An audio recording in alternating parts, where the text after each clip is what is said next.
Best mini crane pressing. Goodbye to traditional bulky models. Press gauge controller. High precision press knife shadowless spot lawyer. Now let me show you the practical part. First heat the screen, let the temperature rise, and then cut it with diamond wire. Use tweezers to remove the remaining glue on the cable. Good. It's perfect. There is still some residual glue on it. We can use glue removal with a dust-free cloth or sponge for cleaning. Look, wipe in the direction of the wiring. Fix with high-temperature glue. Be careful not to press the cable. Pull up the cable. Then use a pry knife to scrape underneath. Use an air gun to blow along the cable. The pry knife followed. Warm reminder, when prying one side is high and the other is low. Otherwise it will scratch the cable. Pull off the high temperature glue. Question: do you know what kind of paper this is? Cut and clean. Fast forward. Clean with a sponge. Good.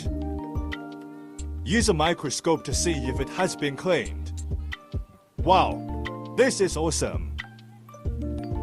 Next we can insert a patch here.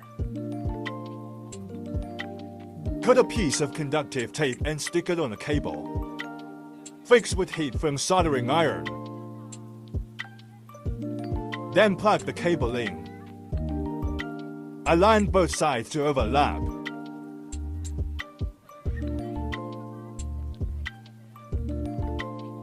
Look at the effect under the microscope. It's so perfect. The protagonist is here. Let's adjust the parameters first. Calibrate with blade.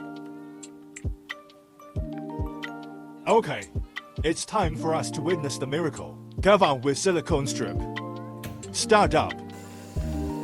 3, 2, 1, T. That's it. It's easier to press the cable than the cover.